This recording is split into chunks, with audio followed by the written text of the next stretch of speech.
Donc, bonjour à toutes et à tous. Ça a déjà été dit, mais je m'appelle Inès Mintec. Je suis vraiment ravie d'être là. Je suis très heureuse d'avoir eu cette opportunité et cette invitation, donc cette opportunité pour partager mes travaux avec vous aujourd'hui. Et donc aujourd'hui, je vais vous parler de travaux qui ont été menés par Ivan Ivanchey et moi-même.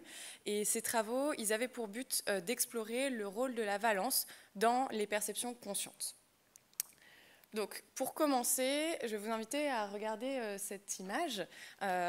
Donc, un enfant qui a l'air assez heureux de déguster sa délicieuse glace. C'est adapté avec la température qu'il fait aujourd'hui.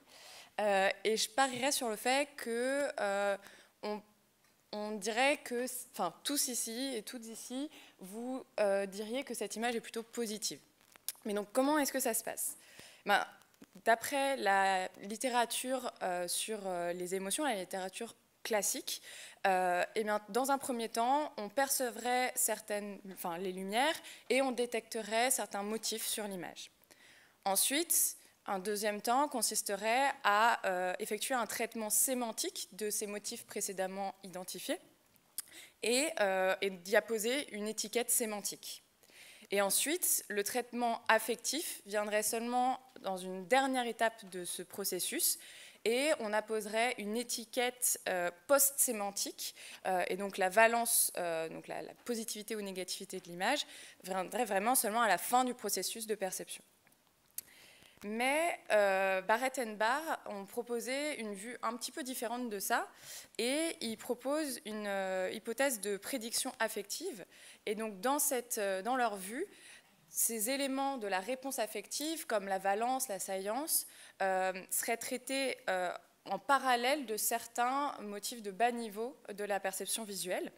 Et ces éléments de la réponse affective nous aideraient à identifier plus rapidement une scène visuelle.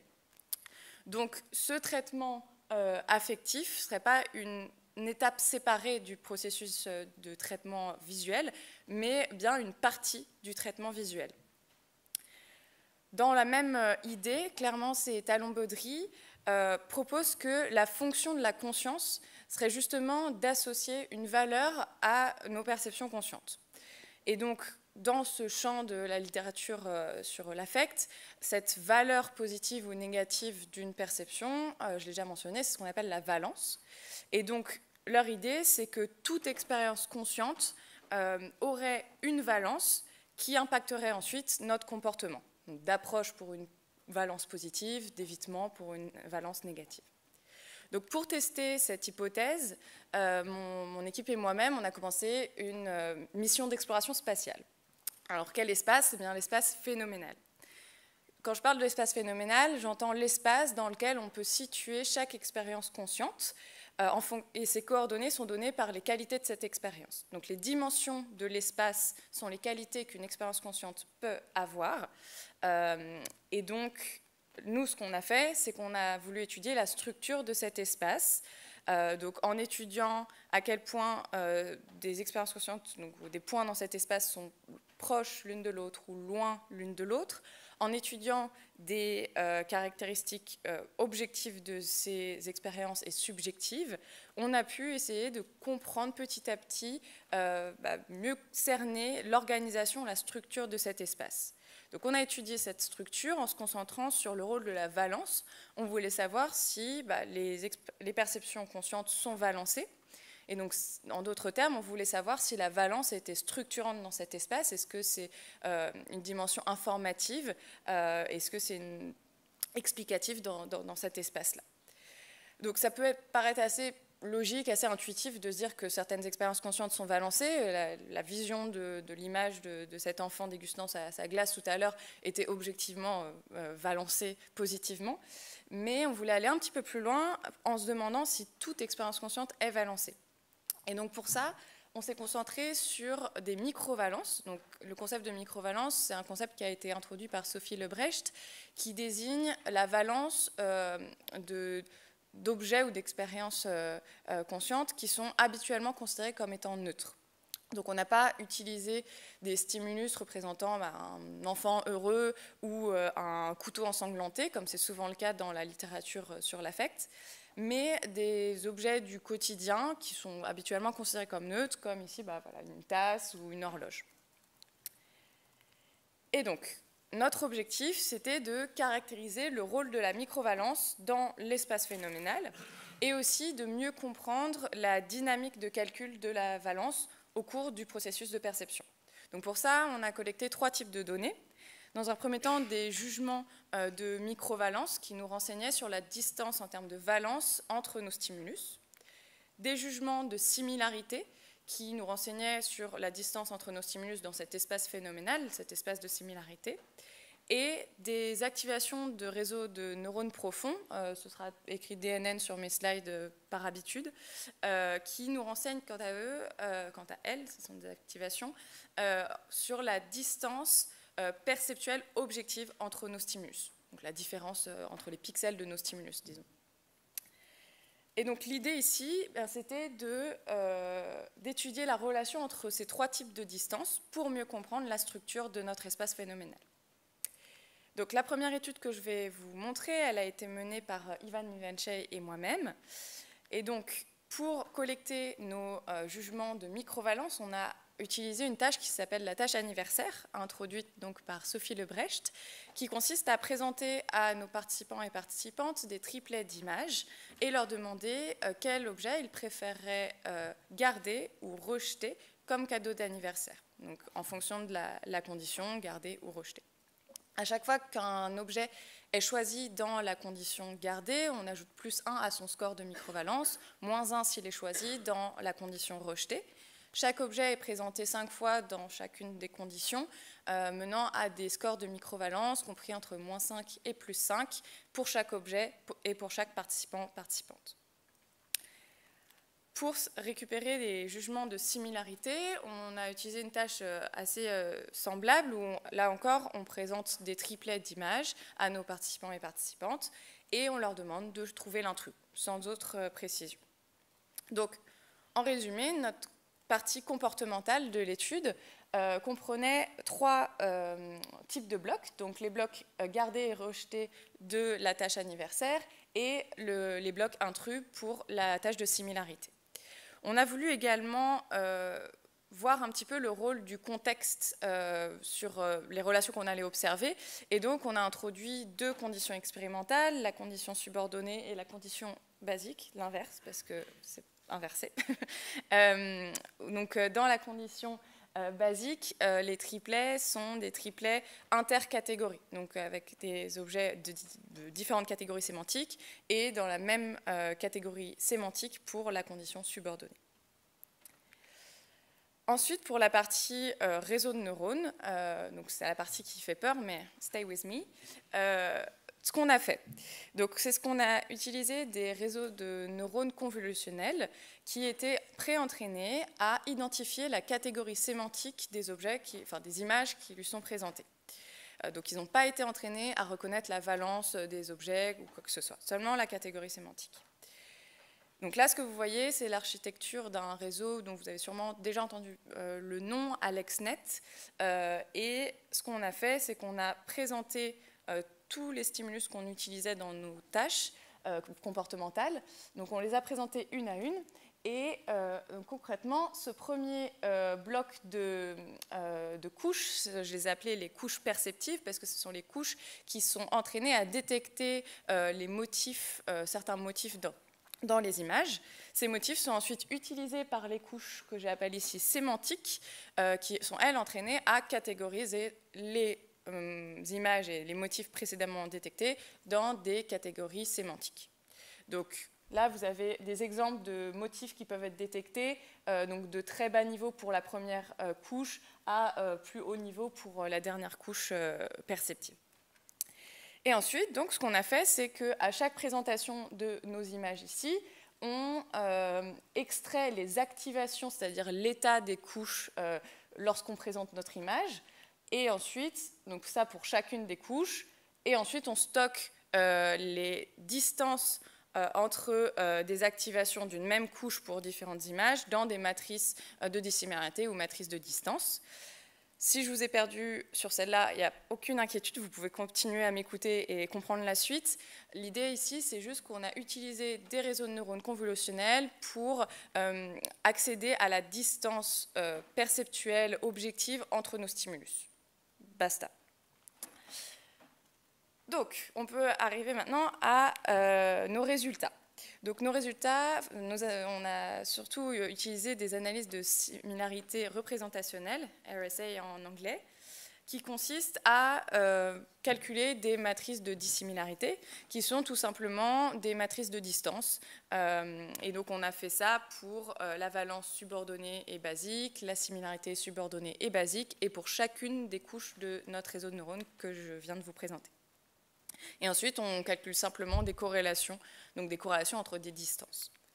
Donc là, pour la corrélation entre la valence et la similarité subjective. Donc ce qu'on a pu observer, c'est que la valence et la similarité corrèlent. Donc si deux stimulus ont obtenu des scores de microvalence très différents, ils ont plus de chances d'être jugés comme étant très dissimilaires. Et ce qu'on peut aussi observer, c'est que cette corrélation entre valence et similarité, elle est plus forte dans la condition subordonnée que dans la condition basique. Donc, quand un participant ou une participante dans la tâche de similarité était en face de 3 chaises, il avait plus de chances d'utiliser la valence pour faire son choix d'intrus que quand il était en face d'une chaise, une horloge et une tasse, où là, peut-être qu'il a utilisé la valence dans une moindre mesure. Ensuite, on peut s'intéresser à la corrélation qu'on a observée entre les distances en termes d'activation, donc encore une fois les distances qui témoignent de la différence perceptuelle objective entre nos stimulus, et cette fois-ci les distances subjectives de similarité. Donc là, on a une corrélation par couche, donc là vous avez toutes les matrices de distance de chacune des couches du réseau de neurones, et donc une corrélation par couche pour chacune de mes conditions, donc 8 corrélations par condition. Ça va vous aider à comprendre ce graphique. Et donc, là, ce que vous voyez, c'est les corrélations entre les distances perceptuelles objectives et les distances subjectives entre nos stimulus. Et donc là, on peut voir que dans les deux conditions, plus on avance dans le réseau de neurones, plus la couche est profonde, plus la corrélation est élevée. Et ça se traduit ça s'interprète comme le fait que les motifs de plus haut niveau semblent peser plus dans les jugements de similarité que les motifs de bas niveau, même si, et j'y reviendrai plus tard, on observe des corrélations même pour des couches détectant des motifs très bas niveau. On a fait la même analyse exactement avec les jugements de microvalence, et là on observe le même pattern pour la condition subordonnée et des corrélations en général non négatives, non nulles, pour la condition basique. Donc dans l'ensemble, on voit que à la fois la valence et la similarité corrèlent avec les activations de nos réseaux de neurones. On voit des corrélations plus importantes avec la similarité, les jugements de similarité, ce qui est attendu parce qu'un jugement de similarité humain doit s'appuyer au moins jusqu'à un certain point sur les similarités objectives perceptuelles. Mais ce que j'aimerais souligner ici, c'est qu'on a obtenu des corrélations non nulles avec la toute première couche de nos réseaux de neurones, enfin les activations de cette première couche. Et pour rappel, du coup, cette première couche-là, elle détecte des patterns très, très, très bas niveau comme ceci. Et ça, c'est super, super intéressant parce que ça voudrait dire que des motifs de très bas niveau comme ça transporteraient déjà de l'information en termes de similarité, mais aussi en termes de valence. Et ça, ce serait en accord avec l'hypothèse de Barrett-Barr, qui dit que la valence, ce n'est pas quelque chose de post-sémantique, une étiquette post-sémantique qu'on apposerait sur nos perceptions, mais bien une caractéristique, une qualité de nos perceptions très bas niveau. Donc, on était intéressé par ce résultat-là, et on a voulu vérifier que ce n'était pas juste un petit artefact qui nous faisait plaisir, mais non, on a bien répliqué ça dans une étude qui cette fois-ci était en ligne, que j'ai malheureusement pas le temps de vous détailler aujourd'hui, mais cet effet-là a été retrouvé. Donc il semblerait que c'est assez robuste. Donc, petite discussion intermédiaire. Donc, notre première étude, là, elle nous montre que la valence et la similarité corrèlent, et que la similarité et la valence corrèlent avec nos activations de réseaux de neurones, et notamment avec cette toute première couche. Et l'étude 2 montre que ces résultats semblent assez robustes.